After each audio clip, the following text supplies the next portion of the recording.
ইস্টবেঙ্গলের চিরপ্রতিদ্বন্দ্বী মোহনবাগানকে দেখে ইস্টবেঙ্গলকে অনুভব করার চেষ্টা করছে কুয়েতের দল আল আরাবি এসসি।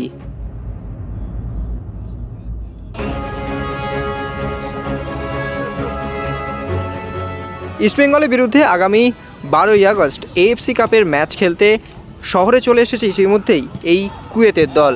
তারা এবার ইস্টবেঙ্গলের বিরুদ্ধে নামার আগে অনুশীলনও শুরু করে দিল যুব ভারতীর ট্রেনিং গ্রাউন্ডে। ইস্টবেঙ্গল প্র্যাকটিস করছে রাজারহাট এনসিইতে, আর অন্যদিকে এই কুয়েতের দল তারা অনুশীলন করছে যুব ভারতীর ট্রেনিং গ্রাউন্ডের ঠিক পাশে, এবং যেখানে অনুশীলন করছে মোহনবাগানও। আর এখানেই আছে এই অনুশীলনের মূল চমক। কী চমক, চলুন বিস্তারিত জানা যাক।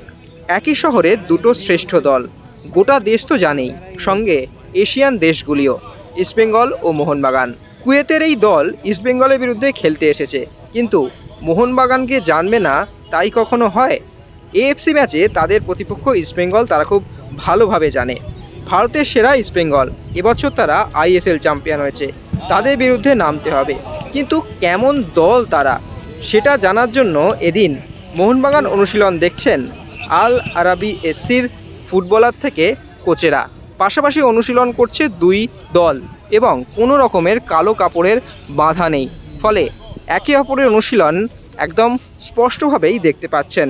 অনেক সময় দেখবেন দুই সহোদর ভাই বা দুই যমজ ভাইয়ের মধ্যে একজনকে দেখলে অন্যজনের ক্ষমতা বা অন্যজনের তাকত কতটা সেটা বোঝা যায়।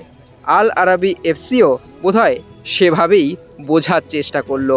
অথবা ভারতীয় ফুটবলে ইস্টবেঙ্গল যদি জয় হয়, মোহনবাগান তাহলে বীরু, ফলে বীরুকে দেখেই জয়ের ক্ষমতা বোঝার চেষ্টা করছে এই আল আরাবি এসসি।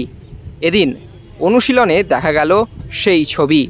পাশাপাশি অনুশীলনে মোহনবাগান এবং আল আরাবি এসসি একে অপরের অনুশীলন দেখতে ব্যস্ত, এবং এই দলটা সম্পর্কে চলুন আরও বিস্তারিত জেনে নেওয়া যাক।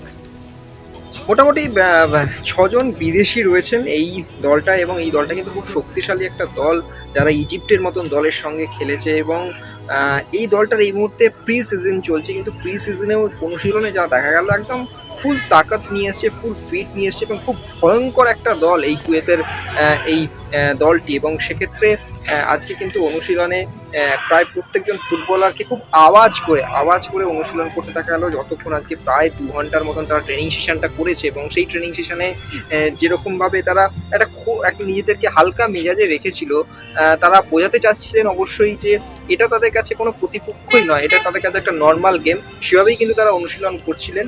এবং আপনার যে ডিটেলসগুলো অবশ্যই তাদের টিমে 6জন বিদেশি ফুটবলার রয়েছে, আপনাদেরকে আগেই জানিয়েছিলাম, এবং বেশ কিছু ফুটবলার তারা ন্যাশনাল টিমের জন্য রয়েছেন, ফলে এই টিমে যোগ দিতে পারেনি। এবং এই দেশের 25শে অগস্ট থেকে তাদের কিন্তু তাদের যে মূল যে সিজন সেটা শুরু হয়, তার আগে কিন্তু এটা তাদের প্রি সিজন চলছে। সেই প্রি সিজনেই কিন্তু ইস্টবেঙ্গলকে হারানোর কার্যত হুঙ্কার দিচ্ছে এই কুয়েতের দল। চলুন দেখে নিই এই দলের বিশেষ কিছু ট্রেনিং সেশনের মুহূর্ত।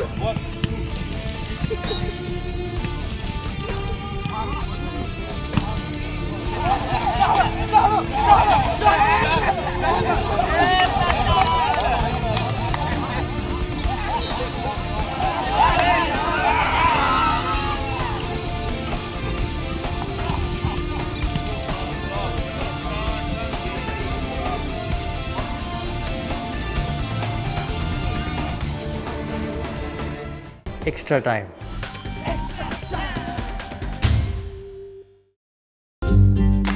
লেটেস্ট নিউজ আর এক্সক্লুসিভ ভিডিওর সঙ্গে আপডেট থাকতে এখনই সাবস্ক্রাইব করুন আমাদের ইউটিউব চ্যানেল। বেল আইকনে ক্লিক করতে ভুলবেন না যেন।